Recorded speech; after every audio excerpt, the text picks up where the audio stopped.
Hello and welcome to our fifth lecture of class 8 science. So in the last lecture we have started our second chapter, health and diseases. In that chapter we have seen what is health and we have seen the classification of diseases. Now in this particular chapter we are going to study different diseases. Okay? So first of all we will see what is meant by infectious diseases. Now, diseases spread through contaminated air, water, food, or vectors, that is, from insects or other animals, are called as infectious diseases. So, those diseases which have been caused due to the intake of contaminated air or water or a food. So, these diseases are called as infectious diseases. ऐसे बीमारी जो गंदे पानी, गंदी हवा या गंदे खाने की वजह से हमें लगती है, या फिर किसी इंसेक्ट के काटने की वजह से, या फिर किसी जानवर की काटने की वजह से। इंसेक्ट का एग्जाम्पल मलेरिया। अगर आपको मलेरिया के मच्छर ने काटा है सो ऑब्वियसली आपको मलेरिया नाम की बीमारी लग जाएगी। ओके। एनिमल्स का एग्जाम्पल अगर हम लोग लेंगे तो रेबीज़, कुत्ते ने अगर काटा है तो रेबीज़ आपको लग सकता है। सो ये जो बीमारियां हैं जो दूसरे किसी फैक्टर्स की वजह से, माइक्रो ऑर्गेनिजम्स की वजह से या फिर गंदगी की वजह से जो हमें लगती है, उन बीमारियों को हम लोग क्या बोलेंगे? इन्फेक्शियस डिजीजेस बोलेंगे। Okay. Now one by one we will see this infectious diseases. तो यहाँ पे आपको एक टेबल दिया हुआ है। इस टेबल में हम लोग देख सकते हैं कि different types of infectious disease के यहाँ पे नाम दिए हुए। Okay, names of the disease are provided, the pathogen that leads to these diseases are given, how does this disease get infected to our body, what is the mode of infection, that is provided in the third column, and the symptoms of those diseases are given. Okay, symptoms मतलब क्या कि बीमारी लगने के बाद जो आसार हमारे बॉडी में नज़र आते हैं, ओके, जो चेंजेस हमारे बॉडी में नज़र आते हैं, वो सब क्या होते हैं? सिम्टम्स होते हैं। सो सिम्टम्स क्या है वो भी दिया हुआ है, and the prevention and treatment, how to prevent और how to treat this disease. Prevention मतलब क्या? डायग्नोस करना, पहचानना, या फिर किस तरीके से हम लोग इस बीमारी से बच सकते, प्रिवेंट कैसे करेंगे, वो हमारा क्या हो गया? प्रिवेंशन का पार्ट हो गया। ट्रीटमेंट मतलब क्या? To diagnose and to treat it, बीमारी को पहचान करके उसको खत्म करना, ये ट्रीटमेंट का पार्ट है। Okay. Now the first disease we have been knowing this disease, this is called as tuberculosis, TB। आप लोगों ने सुना होगा ये बीमारी के बारे में, टीबी, ट्यूबरक्लोसिस। ओके। सो जो टीबी है वो माइकोबैक्टीरियम ट्यूबरकुले नाम के माइक्रो ऑर्गेनिज्म की वजह से होता है। Okay, mycobacterium tubercule. Okay, this is a bacteria. If this bacteria get infected to your body, ये बैक्टीरिया अगर हमारे बॉडी में चला जाता है किसी वजह से, सो हमें क्या हो सकता है? टीबी हो सकता है, tuberculosis. Okay. Now mode of infection क्या है इसका, मतलब आपको टीबी कैसे लग सकता है? पहला है देखो, स्पिटिंग बाय पेशेंट, मतलब जिसको हुआ है टीबी एक्चुअली, अगर वो थूकता है एनवायरनमेंट में तो उसके स्पिटिंग की वजह से, ड्यू टू हिज और her spitting, that bacteria is spread in the air. Okay, and through air it gets into our body, वो हमारे बॉडी में चला जाता है हवा के जरिए। ओके। सो ये एक मोड ऑफ इन्फेक्शन हो सकता है। या फिर prolong contact with and sharing of materials of patient, जिसको टीबी हुआ है अगर हम उसके कॉन्टैक्ट में हैं, या फिर उसका जो सामान है, उसके जो मटेरियल्स है, उसको हम लोग शेयर करते हैं, जैसे उसका कपड़ा है, उसका फूड है, ओके, उसका मोबाइल फ़ोन आप लोग कंसिडर कर लो, सो हमें भी टीबी लग सकता है। Okay, if we share his materials, patients के मटेरियल अगर हम लोग शेयर करेंगे तो। Now what are the symptoms of TB? Symptoms क्या है? The first and very basic symptom is chronic cough. Chronic मतलब लंबे ड्यूरेशन का। ओके, सो बहुत ही लंबे समय तक कफ, खांसी रहती है उस पेशेंट को। देन ब्लडी स्पिटिंग, ओके, खून निकलना मुंह से, this is the second symptom. Then emaciation is there and difficulty in breathing. Okay, So when that patient faces a difficulty in breathing, that is nothing but symptoms of these TB. Okay, तो ये symptoms है TB के. Now how to prevent TB? We can take a BCG vaccine. Okay, this is a vaccine that can be used to prevent tuberculosis. Now, if there is a patient of TB, then we have to isolate that patient. Isolation के बारे में तो आप सबको मालूम होगा अभी. Isolate करना मतलब क्या? उस पर्टिकुलर पेशेंट को फैमिली के बाकी मेंबर से अलग रखना होता है. हमें ये ध्यान रखना होता है कि कोई सा भी मेंबर उस पर्टिकुलर पेशेंट के डायरेक्ट कांटेक्ट में ना आए. ओके, ताकि हम भी टीबी से बचे रहें. इसी के साथ साथ मेडिकेशन भी ज़्यादा ज़रूरी है. ओके, रिक्वायर्ड मेडिसिन लेना ज़रूरी है. और ट्यूबरक्लोसिस में जो एंजाइटी और डिप्रेशन उस पर्टिकुलर पेशेंट को फील हो रहा है, उसको दूर करने के लिए several practices that are prescribe by the DOT, वो हमें क्या करना चाहिए? इस्तेमाल करना चाहिए. नाउ नेक्स्ट इज हिपैटिटिस, जिसे हम जॉन्डिस बोलते हैं. क्या बोलते हैं? Jaundice. Okay, so now this hepatitis can be caused by a pathogen that is virus. That is virus A, virus B और वायरस C और वायरस D और वायरस E. टोटल 5 वायरसेस हैं जिससे ये लग सकता है आपको. That is hepatitis virus A और हिपैटिटिस वायरस B और हिपैटिटिस वायरस C और हिपैटिटिस वायरस D और हिपैटिटिस वायरस E. ओके, अब मोड ऑफ इन्फेक्शन क्या है? Contaminated water. Okay, so bad water, खराब गंदा पानी. Okay, sharing of needles. Needles sharing मतलब क्या? सपोज जो जॉन्डिस का पेशेंट है, उसको डॉक्टर ने इंजेक्ट किया है, दवाई इंजेक्ट की है उसको, और वही इंजेक्शन अगर आपके बॉडी के ऊपर भी इस्तेमाल किया जाए तो आपको जॉन्डिस लग सकता है. Okay, next blood transfusion. Suppose किसी हॉस्पिटल में कोई एक पर्टिकुलर पेशेंट है, उसको ब्लड की ज़रूरत है और आप उसे ब्लड देना चाहते हो. लेकिन अगर आपको जॉन्डिस हुआ है, आपको हेपेटाइटिस हुआ है, और अगर आपने अपना ब्लड उसको दिया, तो भी क्या होगा? उसको, उस पर्टिकुलर पेशेंट को भी वो बीमारी लग जाएगी. ओके, इसके सिम्टम्स क्या क्या है? अनोरेक्सिया है, then yellow urine. Okay, general weakness, body में वीकनेस देखने मिलेंगी, नौसिया देखने मिलेगा आपको, वोमिटिंग, उल्टी आएगी, and grey stool. Okay, this are the symptoms of hepatitis. Now we can prevent hepatitis if we are drinking boiled water. अगर हम बॉइल्ड वाटर पीते हैं तो हम हेपेटाइटिस से बच सकते हैं. Proper cleaning of hands is also required. Whenever we use a loo, we have to clean our hands properly before eating and after eating. Before using and after using a bathroom, and before and after eating, we have to properly clean our hands. Okay, it is necessary. And now in this time, cleaning of hand is most necessary. Then next is dysentery. Okay, it can be caused by a bacteria or virus, for example, Shigella, Bacilli, and Entamoeba histolytica. Okay, this is a protozoa. We have studied this particular bacteria in our first chapter. Okay, so these bacteria can cause dysentery. The mode of infection is again similar. It is contaminated food and water. गंदा खाना या फिर गंदे पानी से हमें dysentery लग सकता है, हो सकता है. सिम्टम्स क्या है इसके? Watery stool, that is loose motions, and pains in abdomen, हमारा पेट दर्द करेगा इसमें. Okay, so this are the symptoms of dysentery. We can prevent dysentery by drinking boiled water. Okay, पानी को बॉयल करके पी अगर हम पिएंगे तो डिजेंट्री से बच सकते. Why must we boil the water? हमें पानी को बॉयल क्यों करना है? जो पानी में माइक्रो ऑर्गेनिजम्स होंगे वो क्या हो जाएंगे? बॉइलिंग करने के बाद मर जाते हैं. Okay, they die. सो फिर हम उस माइक्रो ऑर्गेनिज्म से बच सकते हैं, इसलिए पानी को बॉयल करके पीना ज़रूरी है. Then proper storage of food is required. Lot of time we do not store our food in a proper place. जहाँ पे हम फूड को स्टोर करके रख रहे हैं उसको ठीक से स्टोर करके रखना है, लिड लगाना है उसके ऊपर. Okay, and ORS consumption can be used to treat dysentery. Okay,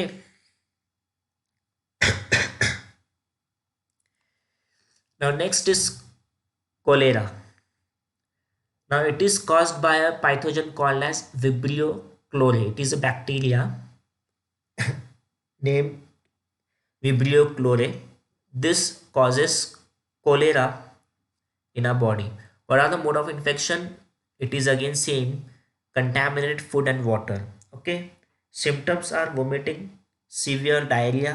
So if you are affected by this bacteria, you can also go through a diarrhea.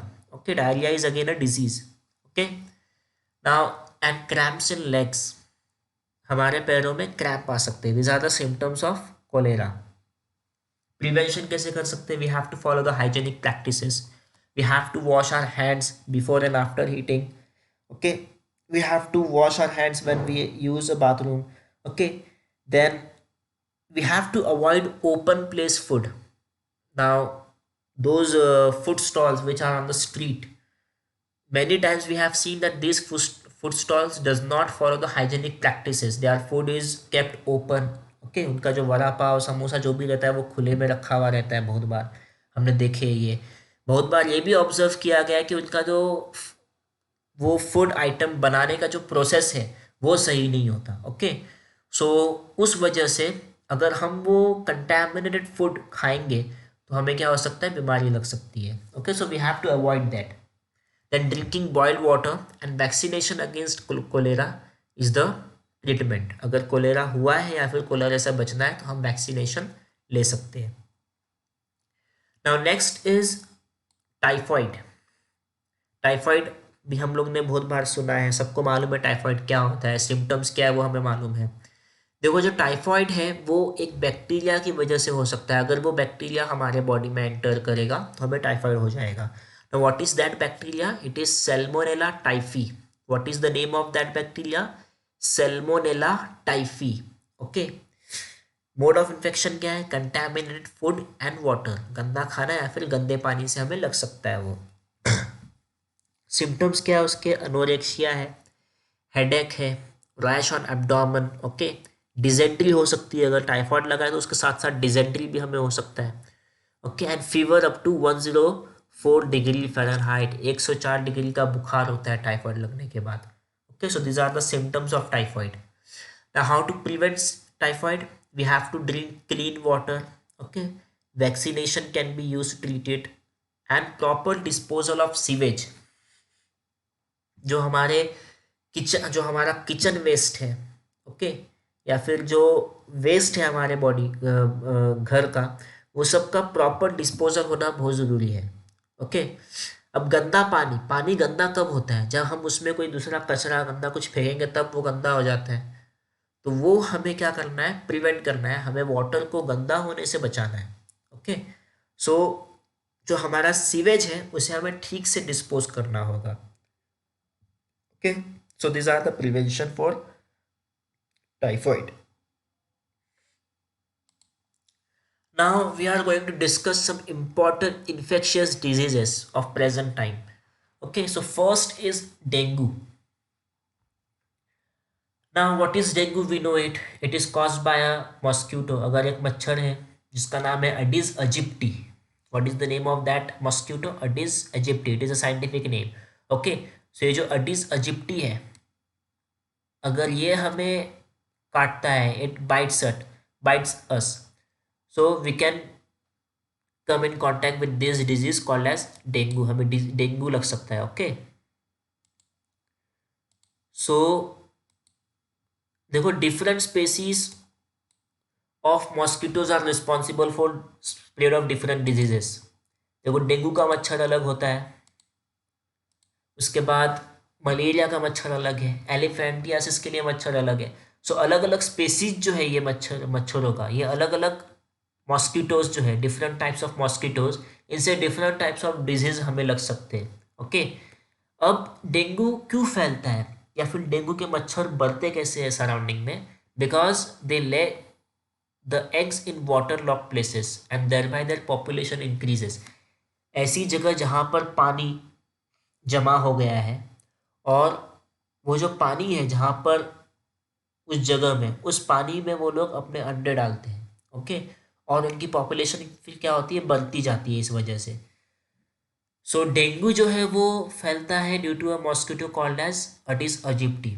Okay, this disease is caused by den 14 virus belonging to type flavivirus. ये जो disease है dengue, ये Dane 14 virus से हमें लगता है। Okay, मतलब ये जब मच्छर है ये हमें बाइट करेगा तो वो हमारे बॉडी में ये जो वायरस है डेन 14 वायरस वो इंजेक्ट करता है। Okay, it injects this virus in our body and this virus causes dengue. Okay, now this virus belongs to a type of flavivirus. Okay, what are the symptoms of dengue? First symptoms, acute fever. Okay, you will have a fever, then headache and vomiting. These are the symptoms of dengue.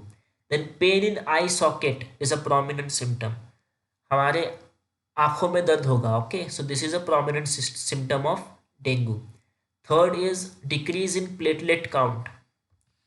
So RBCs जो है हमारा red blood corpuscles जो है हमारे body में वो क्या हो जाएगा, डिक्रीज होते जाएगा। ओके, आरबीसी काउंट हमारा डिक्रीज होगा, प्लेटलेट काउंट डिक्रीज होगा और हमें इंटरनल हेमोरेज हो सकता है। So this are the symptoms of dengue. Now malaria is spread by female anaphylaxis while elephantiasis is spread by female culex। देखो, डेंगू जो है वो अडिस अजिप्टी से लगता है, मलेरिया जो है वो एनाफिलस मॉस्किटो से लगेगा, फीमेल एनाफिलस से, और एलिफेंटियासिस हत्ती पाई, इसे हम लोग हिंदी में क्या बोलते हैं, हत्ती पाई बोलते हैं।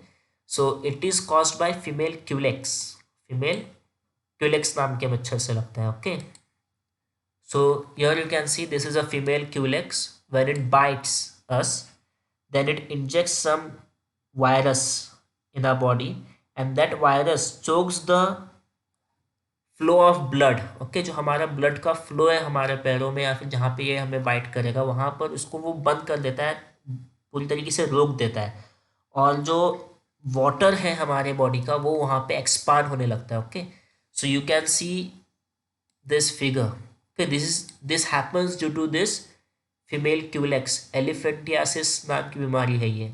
Okay, now next is swine flu. Now, infection for swine flu occurs through pigs and humans. Okay. ऐसा इंसान जिसको स्वाइन फ्लू पहले से हुआ है, अगर हम उसके कांटेक्ट में जाएंगे तो हमें स्वाइन फ्लू हो सकता है। और ये जो स्वाइन फ्लू है वो पिग्स से फैलता है। किससे? पिग्स से। नाउ ये जो वायरस है स्वाइन फ्लू का, ये कैसे स्प्रेड हो सकता है? It spreads through secretions of nose, throat and saliva. Okay, अगर हमने स्पिटिंग किया एनवायरनमेंट में और हमें अगर स्वाइन फ्लू है तो फिर वो स्पिटिंग की वजह से स्वाइन फ्लू का जो वायरस है वो एनवायरनमेंट में मिक्स हो सकता है और फिर दूसरे किसी को इन्फेक्ट कर सकता है वो। ओके, नाउ सिम्टम्स क्या है इसके? डिफिकल्टी इन ब्रीदिंग, सांस लेने में तकलीफ होंगी, and sore throat and body pains. Okay, your throat is going to be sored, मतलब सूख जाएगा, आपका गला सूखने वाला है, और बॉडी पेन्स होगा। Okay, there you will experience pain in your joints of the body। Okay, now first case of swine flu was reported in Mexico in 2009। The very first case of swine flu was reported in Mexico in the year 2009 and it is caused by influenza A virus, that is H1N1 virus। Swine flu कौन से virus से होता है? H1N1 virus से होता है। Okay, अब swine flu हुआ है किसी को या फिर उसको ट्रीट कैसे किया जाएगा? सबसे पहले liquid sample from patients throat is sent to National institute of virology NIV Pune and National institute of communicable diseases NICD Delhi. Okay, so first the sample from the patients throat, okay, saliva का sample या फिर liquid sample जो throat से क्या करते हैं वो extract करते हैं डॉक्टर्स, और उसे फिर भेजा जाता है national institute of virology NIV Pune में। We have studied about NIV in the last chapter and it is also send in national institute of communicable diseases NICD Delhi में। ओके, यहाँ पर वो सैंपल्स को भेजा जाता है और फिर हमें पता चलता है कि जो वायरस है उस पर्टिकुलर पेशेंट को वो कितने एक्सटेंट में लगा है, उसकी बीमारी कितने कौन से स्टेज पर है, और किस तरीके से उसको ट्रीट किया जा सकता है। Okay,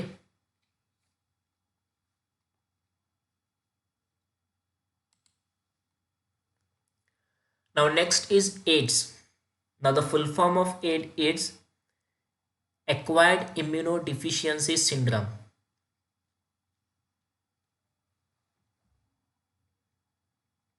Now it is caused by HIV, that is human immunodeficiency virus.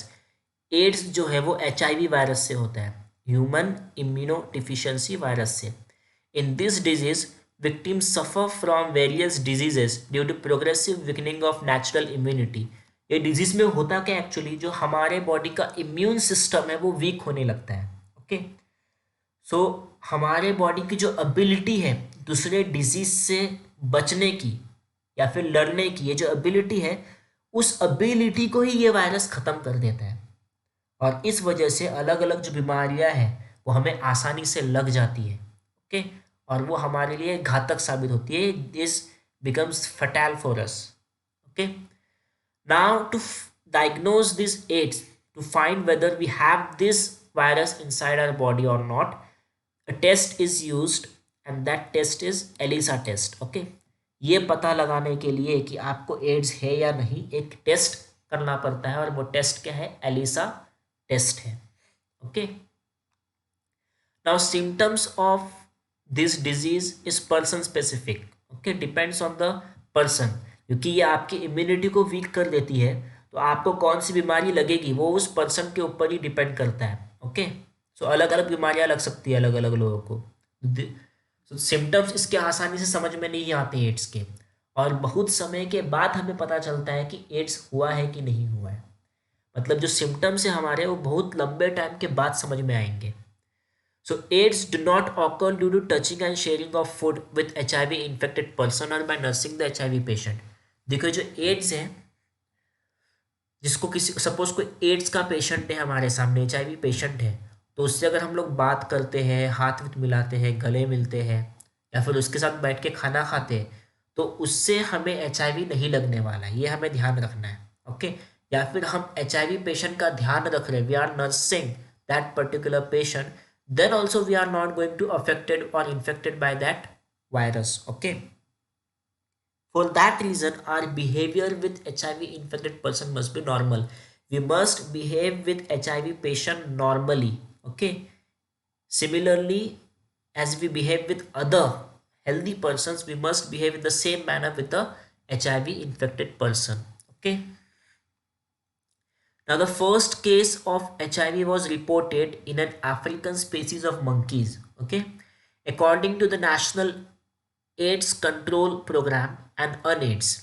Okay, these two organizations have given us a information that 80 to 85% of HIV infections in India occur through unsafe sexual contacts. Okay, so the reason behind the spreading of AIDS in India, almost 80 to 85% of infections that occurs due to the unsafe sexual contacts. Okay,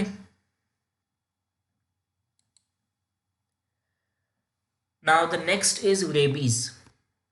So rabies, it is a viral disease.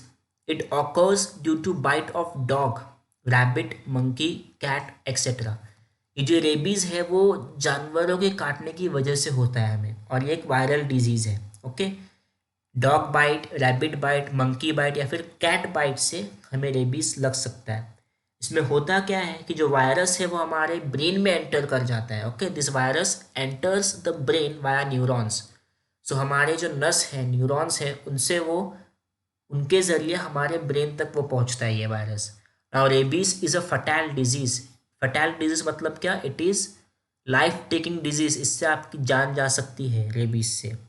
However, fatality can be prevented by timely vaccination before onset of symptoms. लेकिन symptoms नज़र आने के पहले हम लोग अगर vaccine लेते हैं रेबीज का, तो हम लोग बच सकते हैं रेबीज से। Okay, now symptoms start to appear within 90 to 175 days of dog bite. अगर आपको कुत्ते ने काटा है तो 90 से 175 डेज के बाद आपको सिम्टम्स नज़र आएंगे। तो ऑब्वियसली हमारे पास लंबा टाइम होता है वैक्सीन लेने का। ओके, सो हम लोग वैक्सीन लेंगे तो हम इस बीमारी से बच सकते हैं। सिम्टम्स क्या है इसके? फीवर रहेगा, 2 से 12 हफ्तों तक का फीवर रहता है, okay. Then exaggerations in behaviour, हमारा जो बिहेवियर है वो चेंज हो जाएगा, okay. We will act like a mad person, these are going to be the symptoms of rabies, okay. We are not going to behave socially. Then the third, and this is the prominent symptom of rabies, okay. बहुत ही prominent symptom ही है, इससे हमें समझ में आ जाता है कि सामने वाले इंसान को रेबीज ही हुआ है। दैट इज हाइड्रोफोबिया, पानी से डर लगने लगेगा आपको। अगर आपको रेबीज हुआ है तो आपको पानी से डर लगेगा, okay. So this are the symptoms of rabies.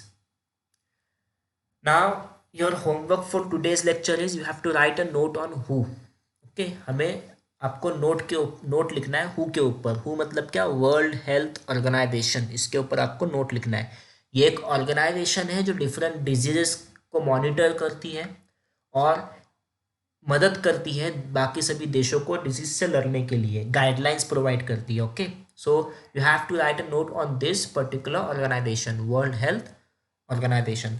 Now in next lecture we are going to see non infectious disease.